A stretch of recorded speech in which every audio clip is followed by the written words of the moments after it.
Setelah baca, gurunya bilang, wahai muridku, semalam aku tuh dapat bisyarah dari guruku. Apa bisyarahnya? Batu yang kalian bawa coba ditanam dalam tanah. Setelah ditanam dalam tanah, gurunya bertawasul, sekarang buka. Yang dibuka, guru yang bilang tadi, sekarang buka tanahnya. Ternyata tanah yang dibuka tadi, batunya jadi emas.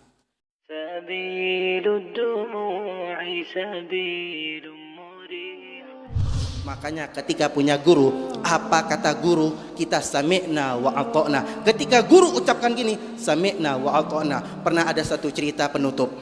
Ada seorang ulama, seorang syekh. Beliau cuman punya 2 murid. Yang satu muridnya Masya Allah, yang satu muridnya innalillah.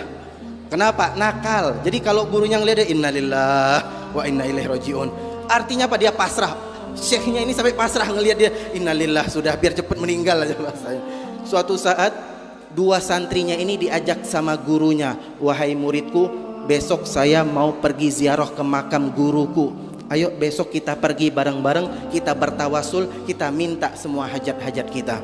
Siap guru, marhaban, ahlan wa sahlan, kata murid yang Masya Allah. Kata murid yang satu lagi, buat apa guru kita ziarah? Emang apa pentingnya? Sudah ikut aja. Kata gurunya bilang, cuman syarat 1. Apa syaratnya guru? Besok bawa batu yang besar, kita mau ziarah ke sana nanti. Kata murid pertama, marhaba, ahlan wa sahlan, siap guru, saya laksanakan. Besok pagi di hari Jumat mereka berziarah ke makam gurunya. Murid yang pertama bawa batu besar, dipakai sarung, dibuntelin, dibawa kayak gini. Murid yang pertama taat, enggak pernah nanya, buat apa guru bawa batu yang besar nih, buat apa? Enggak pernah nanya. Yang murid yang kecil ngapain bawa batu? Akhirnya dia bawa batu kecil, dimasuk ke kantongnya. Yang kecil disuruh besar, dibawa yang kecil. Sampai ke makam gurunya, sampai ke makam syekhnya. Gurunya baca salamullah ya sadah minar rahman ya syakum. Setelah baca, gurunya bilang, wahai muridku, semalam aku tuh dapat bisyarah dari guruku. Apa bisyarahnya? Batu yang kalian bawa coba ditanam dalam tanah. Setelah ditanam dalam tanah, gurunya bertawasul, sekarang buka. Yang dibuka, guru yang bilang tadi, sekarang buka tanahnya. Ternyata tanah yang dibuka tadi, batunya jadi emas. Yang beruntung yang mana? Yang pertama apa yang kedua? Kenapa pertama untung? Karena batunya besar. Yang kedua untung tapi sedikit. Kenapa? Batunya kecil.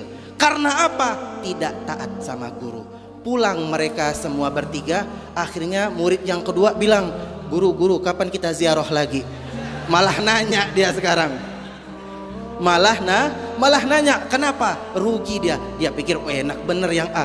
Gurunya dapat, karena taat sama gurunya dapat emas besar.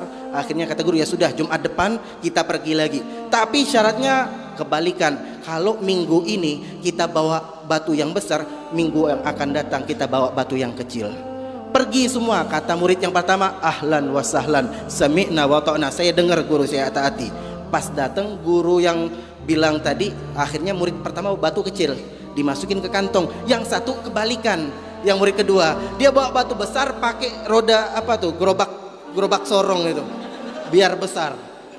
Sampai ke pemakaman, selesai mereka laksanakan. Kata gurunya, semalam aku dapat bisyarah kalau di sebelah kuburannya ini itu ada tanah lapang. Gurunya pengen aku bagikan tanah ini kepada kalian berdua. Terus muridnya nanya, wahai guru, gimana cara kami membagikan biar adil? Batu yang kalian bawa, kalian lempar, itulah jatahnya. Kira-kira sampai sini nyambung nggak ceritanya nih? Kata gurunya bilang, ini tanah lebar sebesar ini, cara baginya batu yang kalian bawa lempar sejauh-jauhnya, itu jatahnya. Yang murid yang taat, batu yang kecil dia lempar, sejauh mata memandang, jatah dia tadi. Yang murid kedua pakai kereta apa tadi? Apa namanya sini bahasanya apa? Arko ya. Pas dia mau ngangkat, roboh arkonya ya, segitu jatah dia. Kata guru, ya sudah, buat ninggal lu di situ. Buat tempat nanem dia nanti di situ. Lihat dari mana cerita ini, buat apa cerita ini, untuk apa cerita ini? Ngedidik hati kita taat sama guru. Jadi kalau punya guru, kalau bisa guru lewat kita berhenti dulu, ta'adduban.